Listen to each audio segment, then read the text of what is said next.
Hola oyentes de Radio Sefarad, un día como hoy, hace justamente 30 años, un 13 de abril de 1986, por primera vez en la historia, un papa católico visitaba una sinagoga. Estamos hablando, por supuesto, de Juan Pablo II, y la sinagoga era la sinagoga de Roma. Para hablar de este momento tenemos con nosotros al profesor Javier Ballina. ¿Qué tal? Bien, ¿y usted? ¿Qué tal todo? Muy bien, encantado de tenerlo con nosotros nuevamente para recorrer este momento que ya nos parece histórico. Incluso hoy en día la gente se puede asombrar de que hace 30 años no había pasado, ¿no? Porque hoy en día es bastante habitual ver las visitas de los papas en las distintas ciudades que van, a sinagogas, los rezos conjuntos, pero hasta ese entonces no se había hecho. Tiene razón. Bueno, primero un placer y un honor estar otra vez con ustedes, ¿no? Yo creo que fue un hecho verdaderamente histórico y quizá precisamente porque inaugura un nuevo momento, ¿no? Uno se acostumbra rápidamente, iba a decir, a las buenas cosas, a las deseadas durante tanto tiempo, ¿no? A las deseables objetivamente y a las que por otra parte tanto costaron. Claro, como se suele decir, ¿no? Este fue un pequeño paso, ¿no? Era fácil atravesar una puerta, pero bueno, estaba precedido de 2000 años de desencuentro, de 2000 años en la que no hubiera sido en muchos casos ni siquiera imaginable, ¿no? Uh-huh. Bueno, quizás porque también la personalidad del propio Sin duda, Papa Juan Pablo II, que era un papa, el primer papa polaco, sin duda.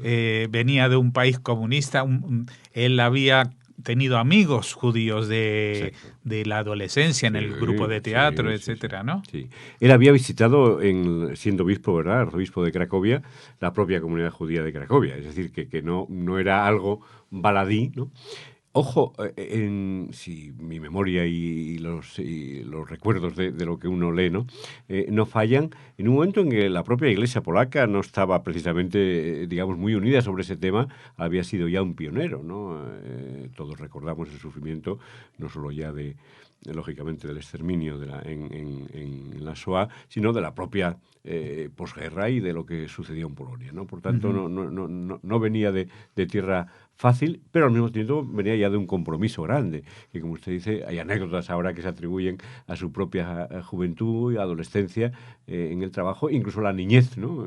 Siendo monaguillo. Algunos recuerda algún amigo judío lo bien que se llevaban los dos y seguramente lo que aprendieron comúnmente de una experiencia que luego, en el caso del Papa, le iba a ser fundamental, ¿no? Uh-huh. Sí, yo recuerdo haber visto en la televisión, en una de sus visitas a Israel, que entre los que lo recibían había un amigo de la infancia. Exacto, exacto. Sí, Que bueno, claro que la emoción era mucha porque seguramente Carlos Wojtyla no tenía la certeza de si estaba vivo o no. exacto, exacto, exacto. Bueno, seguramente esto fue un momento clave.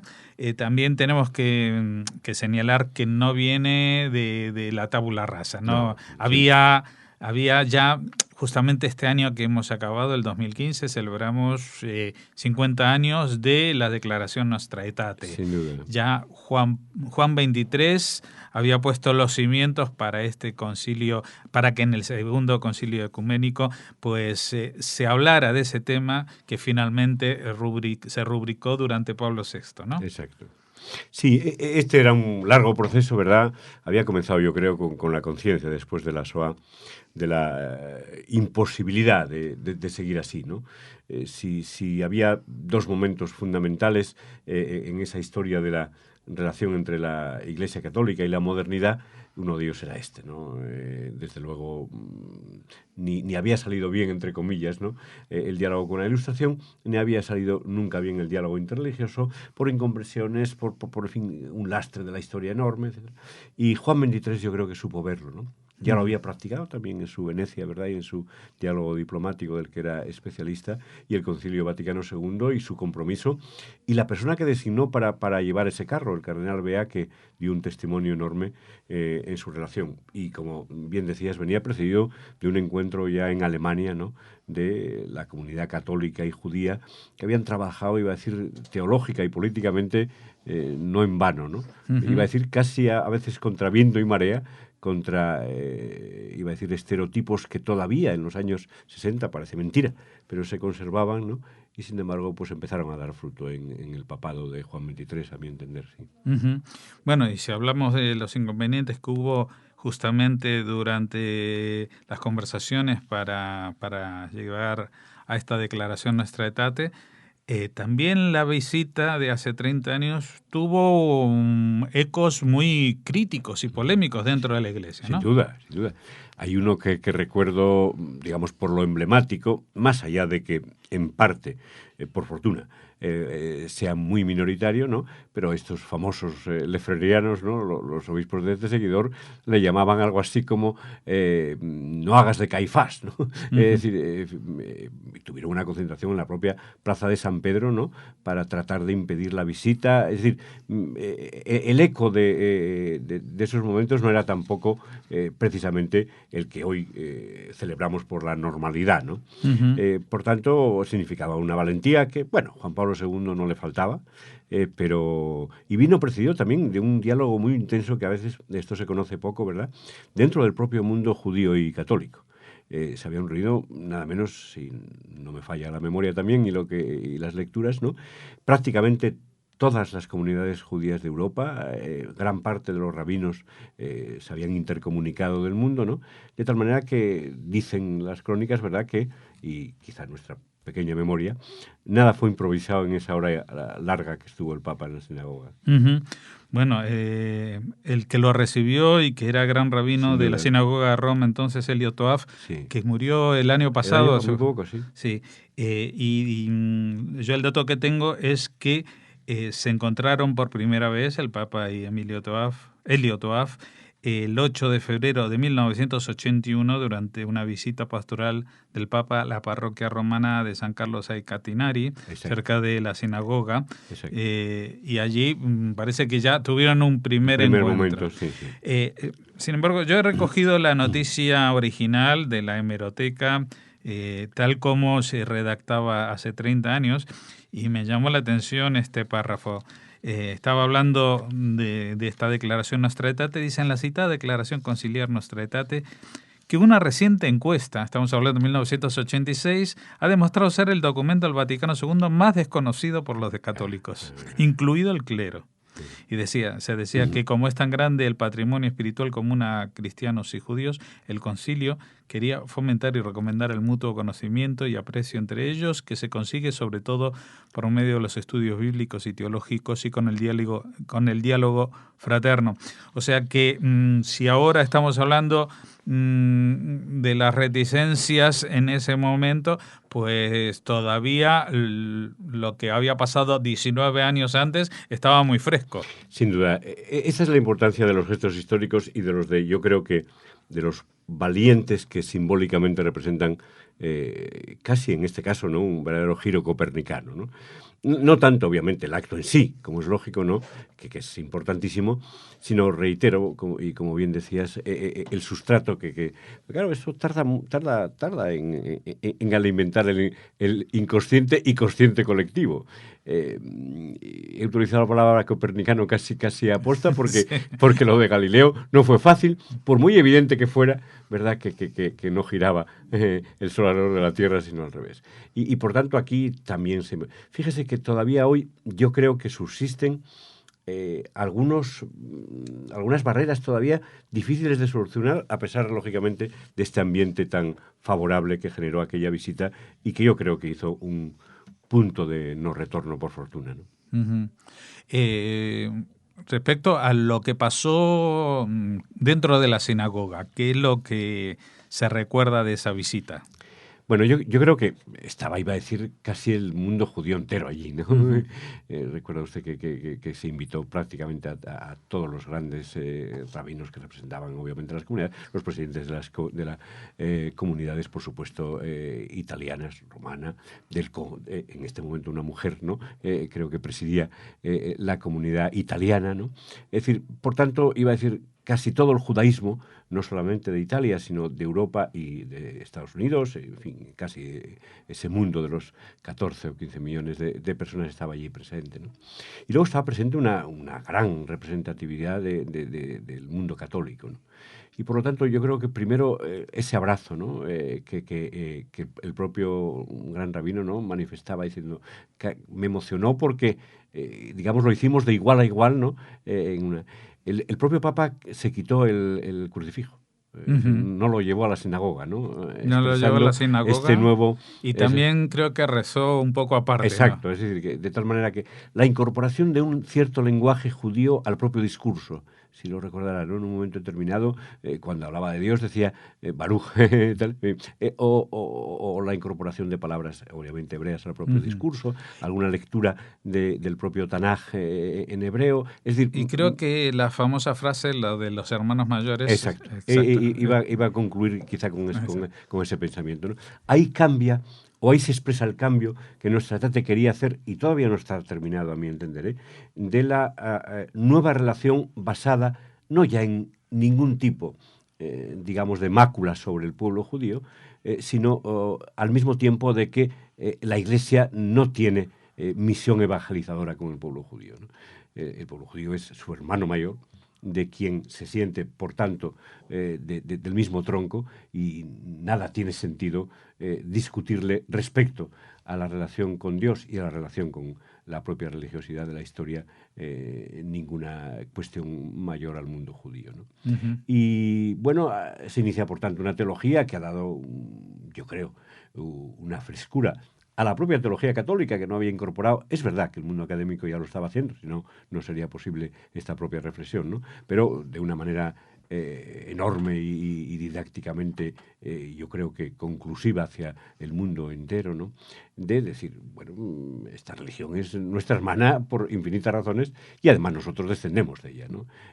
Bueno, este principio tan aparentemente sencillo era, repito, una revolución en el mundo de la teología católica, mucho más en el comportamiento de la Iglesia católica, que muchas veces va, lógicamente, detrás del propio pensamiento teológico, ¿no? Bueno, usted hablaba de que hasta el día de hoy hay algunas cosas Sí. que no se terminan de cuadrar con el tema del Nostra Aetate, con el espíritu del Nostra Aetate. Después de Juan Pablo II vino Benedicto XVI y ahora está otro papa que ha conocido muy de cerca a los judíos durante su trabajo como arzobispo, ¿no? En Buenos Aires, ha escrito un libro conjunto con un rabino, ha oficiado, tienen un memorial en la Catedral de Buenos Aires dedicado a la Shoah, ya su predecesor en el cargo, en ese cargo también había elaborado esto, con lo cual el acercamiento y las visitas a las sinagogas se han de alguna manera normalizado, ¿no? Sin duda. Eso en Roma, pero hay sitios donde son más papistas que el Papa, ¿no? Un poquito, sí. En nuestra propia casa, ¿no? En la casa, en la vieja Sefarad, y al mismo tiempo en la España, ¿no? Que debía ser nueva en el mejor sentido de la palabra respecto a eso, todavía nos faltan detalles de esa naturaleza, ¿no? Es decir, no recuerdo, salvo con ocasiones muy puntuales y con alguna tragedia, etcétera, ¿no? Oraciones conjuntas de las dos comunidades, ¿no? Aunque, obviamente, como no sea... Y voy a decir una cosa que creo que merece la pena que la sepa la gente, ¿no? Cuando se celebró el acto oficial el pasado año, ¿no? De la conmemoración de Nostra Aetate, fue hermoso, en la medida en la que se hizo en un contexto en el que estaban presentes la representación de la Iglesia Católica, la representación judía y la representación musulmana. Fue hermoso, repito, contemplarlo, ¿no?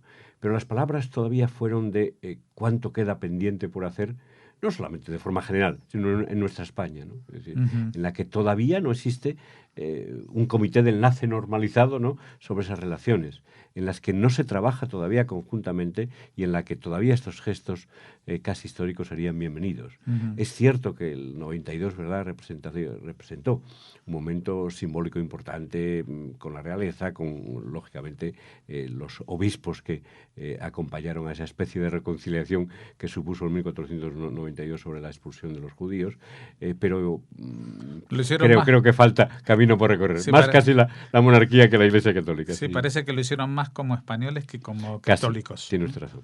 Y en ese sentido creo que se pueden y se deben dar pasos todavía importantes para una cierta normalización que lo es en el resto de la vida común, ¿no?, y por supuesto de la vida ciudadana, pero yo creo que falta todavía en una profundización de las relaciones entre la Iglesia y el mundo judío.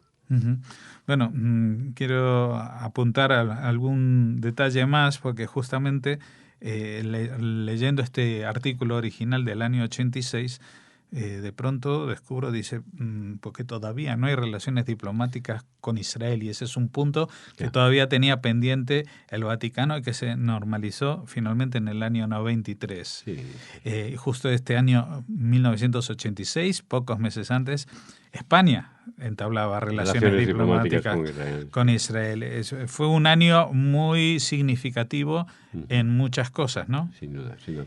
Yo creo que sí, que por eso señalaba esa especie de año histórico, ¿no? Es decir, cuando ahora, digamos, cada papa, no es que se obligue, sino que considera que debe ir a la sinagoga de Roma, ¿no?, como va al resto obviamente, de las iglesias, de las grandes basílicas y, por supuesto, de las parroquias que estima oportunas, bueno, significa que está haciendo algo que debe hacer, algo que primero es normal, pero que también es un deber como cualquiera de los, no digo de los mismos, pero sí de las obligaciones que uno debe hacer en el ámbito del ecumenismo, en el ámbito del diálogo, en el ámbito de la realidad normal, ¿no? Por lo tanto, yo creo que sí que fue un año muy, muy decisivo y muy importante. Y sobre todo produjo una cosa de la que hoy cabe sentirse orgulloso, ¿no? Nadie discute eso. O quien lo discute es absolutamente marginal, ¿no? ¿Significa eso que está hecho todo? No, todavía hay. Y a mí la sensibilidad especial de los tres papas, ¿no?, con el antisemitismo, ¿no?, y en la del actual, esta mezcla de Juan XXIII y Juan Pablo II, si me lo permite, de las dos mejores cualidades de esos dos hombres, ¿no?, le hacen, yo creo que muy proclive a esa sensibilidad todavía hoy necesaria en el mundo que vivimos. Pues, profesor Francisco Javier Ballina, muchas gracias por habernos acompañado especialmente hoy. Siempre es usted bienvenido para hablar de tantos temas de los que siempre hablamos, de pensamiento judío, que es su especialidad en la Complutense. Hoy más ceñidos a esta efeméride. Muchas gracias por haber estado con nosotros. Como siempre, un placer. Muchísimas gracias.